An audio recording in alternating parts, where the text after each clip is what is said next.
Okay, being 7 o'clock, I'm going to start the regular meeting of the Board of Trustees, and we'll begin with the pledge. Pledge Allegiance to the flag of the United States of America and to the republic for which it stands, one nation, under God, indivisible, with liberty and justice for all. And please call the roll. Trustee Mathis. Here. Trustee Gifford. Here. Trustee Lockwood. Here. Trustee Rizzo. Here. Mayor Casper. Here. And at this point, I'm going to open up the privilege of the floor, and we have, hang on, we're going to get the sheet to see who signed up first, and we'll call you up.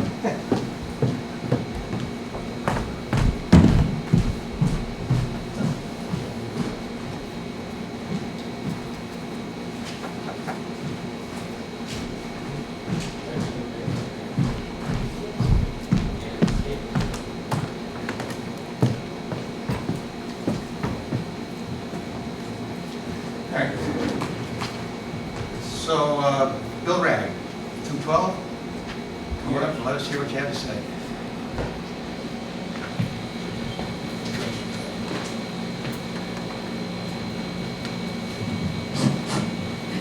My name is Bill Gregg, and I live up on James Street. The reason I'd like to make a few remarks, James Street starts at the park and runs over to Sacandaga Road. At Sacandaga Road, dead ends, and you either have to turn right or turn left. Precision Auto is on one corner, and there's a residence on the other. Whoever lives in the residence has this hedge, and it's blocking the view up there quite seriously. If you go to the end of James Street, you either have to turn right or left. If you turn left, you're looking up Sacandaga Road, and you cannot see any traffic coming down at all. If you turn left to go down Sacandaga Road, you have to get out in a northbound lane to see if there's any traffic coming. A couple of weeks ago, I was going up to the mall up on Sacandaga Road. So I came down Sacandaga Road, stopped at the traffic, at the stop sign, started to make a turn, and just there, a kid on a bicycle went right in front of my car. I did not see him coming down the road at all. You couldn't. It scared the wits out of me. Fortunately, if I had started the car to make my own turn 2 seconds earlier or later, we would have collided. He probably would have hit the front of the car.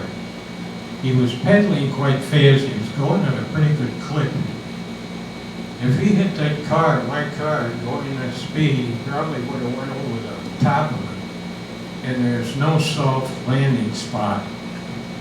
It probably would have been a serious accident. He would have been seriously injured or worse. The hedge is in front of the residence, but it sticks out about 5 feet toward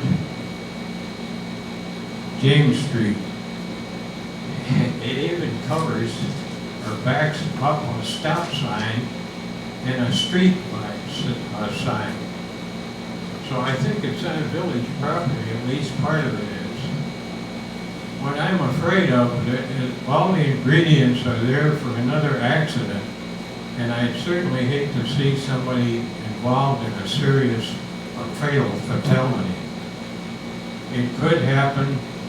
Kids still ride bicycles. There was 2 of them. I think they were about middle school age. And as you come down Sacandaga Road, you can't look down James until you get right even because his head is blocking the view. So I know he didn't see me, and I certainly didn't see him. And I'm afraid it could happen again. Thank you very much. Thank you. Next we have Anthony Gatterton. Actually, I'm his wife. I was gonna just follow up on what Mr. Ragg said.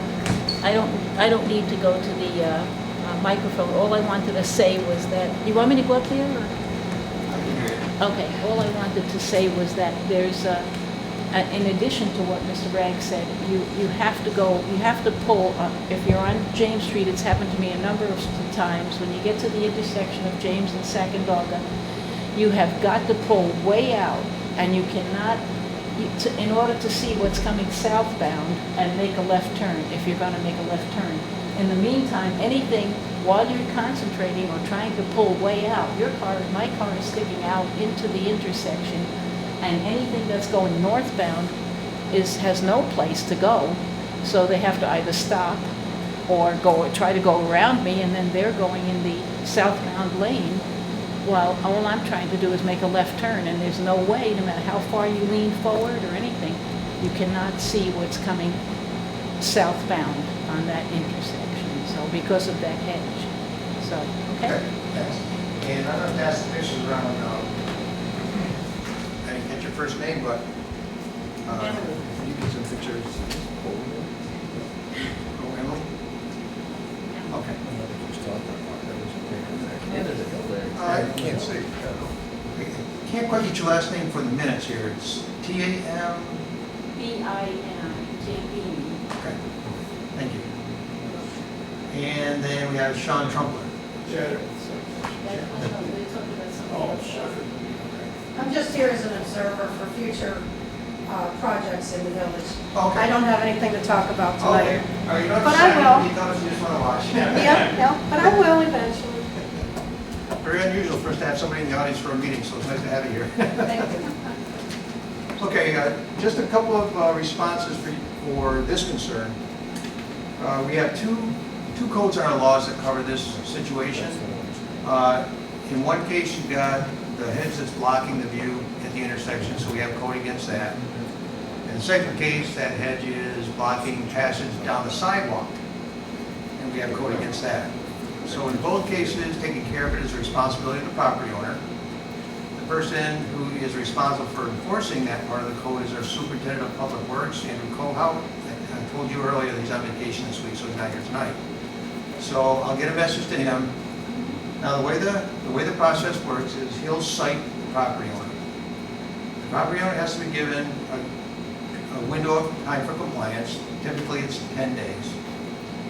So they'll have probably 10 days to comply. If they don't comply, we send our own workers there to trim the hedge. We bill the property owner for the cost of the labor, and then we attach a $200 administration fee to that job too. So one way or another, when Andrew gets back, they'll be cited, and then we'll take care of it. So it's not instant, but nothing in government is, but it'll be taken care of. All right, thanks for coming tonight. Yep. That does present a question for me.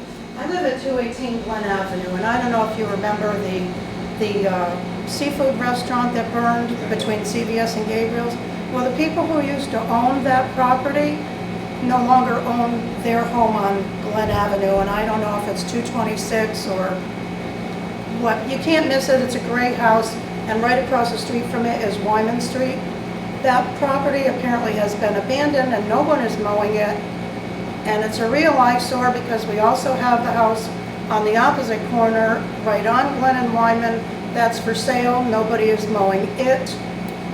And there's a third property, but I can't think where it is right now, but 2 out of 3 isn't bad. I'm going to give all of you a phone number. Okay. It's, if you can't remember it, just call Village Hall. This is the phone number for DPW, because that's where complaints on property maintenance go. It's 393-2159. Okay, It's thank you. the same rules for lawns. So just for all of you, so that you, obviously this is a problem all through the village.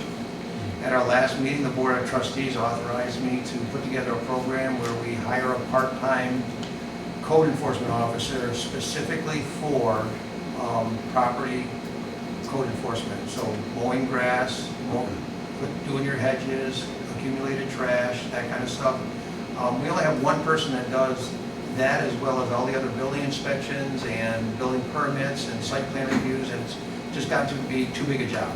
So, again, nothing's instant, but as soon as all the legal parts are put together, we're going to have a part-timer that takes care of just these kinds of issues to hopefully get more of a step ahead on what's going on here in the village, so. Okay.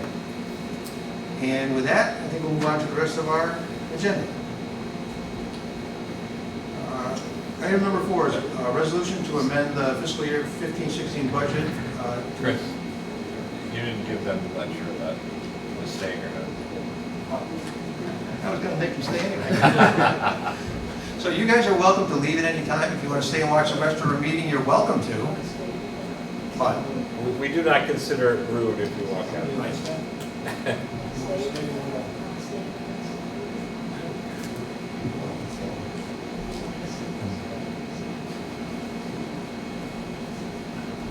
okay. Yep, thanks for coming. All right, so item number 4 is a resolution to amend the fiscal year 15-16 budget to increase G 8120-4550 by $128,411, and to offset that by increasing the G fund for the same amount. And this is because of the emergency sewer work that we have to do on 4th Houston and 2nd Street. Anybody care to I'll move make a that? motion. I'll second the motion. Any discussion? Please call the roll. Trustee Mathis? Yes. Trustee Gifford? Yes. Trustee Lockwood? Yes. Trustee Rizzo? Yes. Mayor Casper? Yes. Why are you guys against the new guy? I think I hesitated. It's my fault this time. man. Deep thought over there. He needs to know. He wants to I make was a sure little, you're I was a not doing little anything slow on the wrong. draw. It's my fault.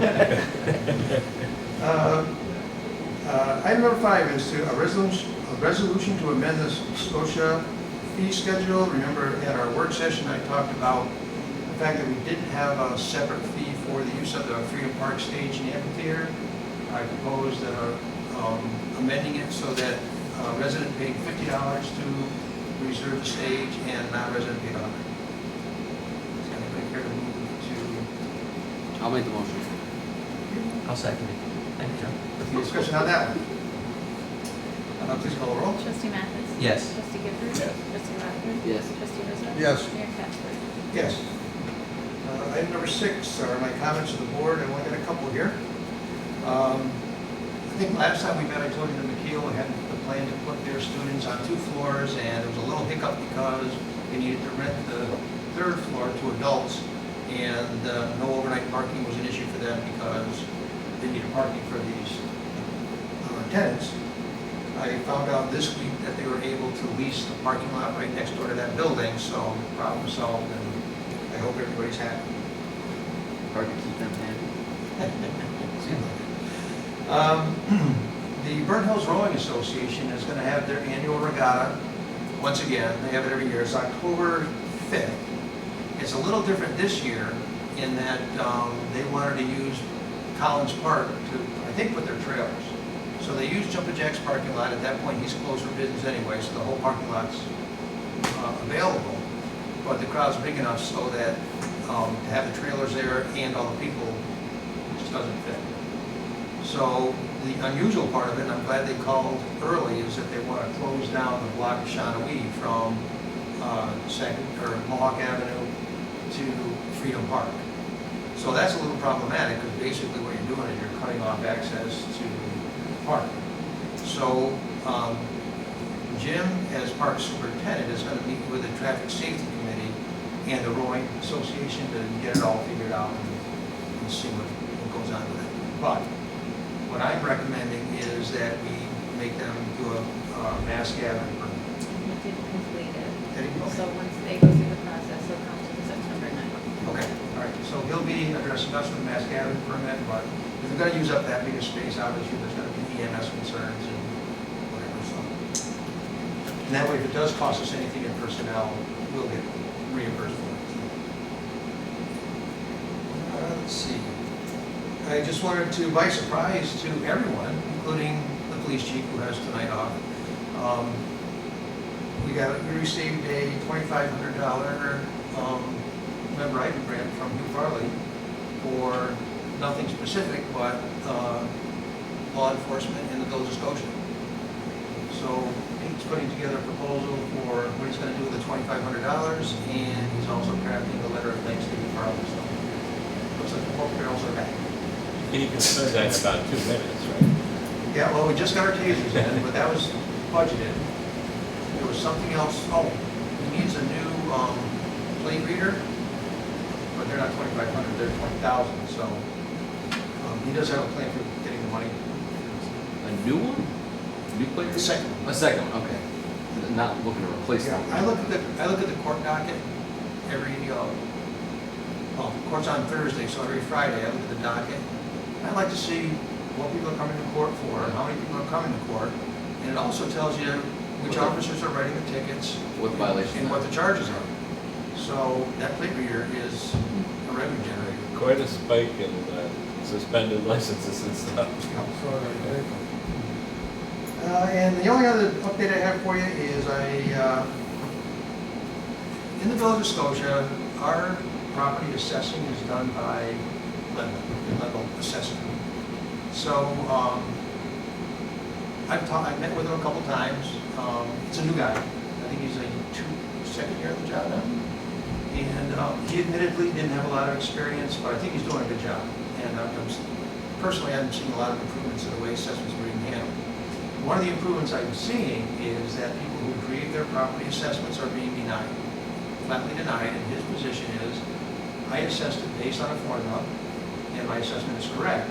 You have to show me why what I assessed was incorrect, because if you can't show me something concrete, then I'm going to defend my assessment. So that's good for the village. What it's caused, though, is more property owners now are going to court to get their assessment reduced. So that was a concern to me, because it's Mike Cuevas, the town's attorney, that represents us in court, but there's no dialogue between the village and the town when we He go to court. represents the village? He represents the assessor's office, Okay. which is located in the town. We have our assessing done by the town. So typically in a case like that, there's some negotiation where they'll say, we're going to take it to court, and then the assessor's office will say, well, how about we lowered your assessment by 10% instead of the 50% you're asking, and they do a negotiation. So I felt that properties that were in the village, the village, specifically me, should be part of that dialogue. So we're working on that now. So I've got a list of all the properties that are going to court, and it's all in goodwill. It's all new.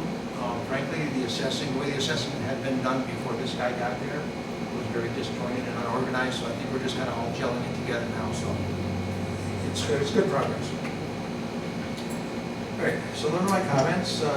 Item 7, correspondence, liaison, and special committee reports. Trustee Mathis. Well, I'm happy to report, and you guys have probably noticed as you travel through the village, that 400 plus tons of asphalt have been laid, and I think the roads are definitely an improvement of what they were before. So that was, through my monthly talk with Andrew, that was really the hot topic of conversation. A lot of man hours have been put towards that, so job well done with that. That's all I have. Good. And I will say that I've had people stop me and say how happy they are with the paving that's been done. So, and they like the fact that our guys are doing it. They see our guys do it. Trustee Gifford. To add to that, I climbed up on the back of that chewing machine and watched them do it for a while. It was really impressive. Yeah. I mean, Brian's had that down to a science, and he put one trough in and put the other one, and there wasn't this much difference between the two of them. The only complaint I got was from County Legislator Gatta, because they took 2 dead trees down in front of her house and then did a paving repair, and she was afraid her neighbors were going to say, what's going on with your house? How come you get all Preferential treatment. So, we had a fire department meeting, it was uneventful, and we had planning board talk, pretty pro forma thing with what used to be the Smith Market, and a report on Dunkin' Donuts. They're trying to do they had a trial balloon plan for a drive-through, and they're going to come back next month with something more concrete. What market did you say? the old Fiscal's Market on White Road. Yeah, I see them doing work over there. Yeah, It's a well, garbage. they got a building permit more than a year ago. Right. Expired. And it expired and they had to come back for another. And that was, they weren't changing anything. They just got some. They got delayed a little? I Some told needs these, from the planning board over not doing things, what they said they were going to. right, right. And I told these guys that they'll be coming before us for a special use permit as well, so. Okay. That's good. Wondering if For the they- market or for For the market, yeah, yeah. both. Yeah, yeah, it's been out of business long enough, so we gotta get there. All right. Okay, trustee Lockwood? I've got nothing to report. Are we gonna discuss the FDPD? Okay. After. Yep. That in executive session. Trustee Rizzo? I have no report this month. Item number 8 is departmental reports. Anybody care to, first, anybody have any questions on the departmental reports? Anybody care to move to accept them? I move to accept them. I'll second it. All in favor, No say one aye. trusts him. Aye. Any opposed? Item number 9, the audit of claims. I'll make a motion to audit the claims. I'll second that Didn't motion. have to pay the bills, you already audited. Yeah, well, pay the bills, sorry. Any Gosh, discussion I'm on off that? He for a finally while gets today. in there and he gets it. I got right. excited. Please call the roll for that one. Trustee Mathis? Yes. Trustee Gifford? Yes. Trustee Lockwood? Yes. Trustee Rizzo? Yes. Mayor Casper? Yes. Item number 10 is the approval of the minutes of the July 8th special meeting of the trustees. I'll make a motion. I don't know if is that the one I was not here for? The July. Oh, no, August, okay. It was the I'll, August. I'll second. Any discussion? All in favor, say aye. Aye. Any opposed? Item 11 is approval of the minutes of the July 15th regular meeting of the trustees. I'll make a motion. I'll second. Any discussion? All in favor, say aye. Aye. Any opposed? Item 12 is the approval of the August 5th special meeting of the trustees. I'll make a motion. Second. Any discussion? All in favor, say aye. Aye. Aye. Any opposed? Any abstentions? I'll abstain. And item number 13, new business. Does anybody have any new business for? We got two little pieces. Our police chief would like to surplus a vehicle, a 2014 Dodge Charger, VIN number. Anybody care to? I'll make the motion. Surplus that, please. I'll second it. Any discussion on that? All in favor, say aye. Aye. Any opposed? What was the reason for the surplus? It's only a year old, right? We got total. Oh, that's the one that got total. Oh. Yep. So what? How do we surplus a total vehicle? We just sell for scrap or something? Oh, okay. Junkyard. Yeah, when you total a vehicle, you have the option of, the insurance company gives you a certain amount of money for the car, and then the insurance company owns the car. Or they give you less money for the car, and you own it and do what you want with it. So we took the less money because we thought that we could part out Some of the parts are. We figured it all out. Maybe that's one you on flatbed. No, that's not the one. The one on the flatbed was in one piece. It was. Okay. And my last piece of new business is a discussion of contract negotiations, which I want to do in executive session. So that anybody have any other? Okay, so we'll adjourn to executive session. We're not going to take any motions when we get out here anyway, so you guys can go and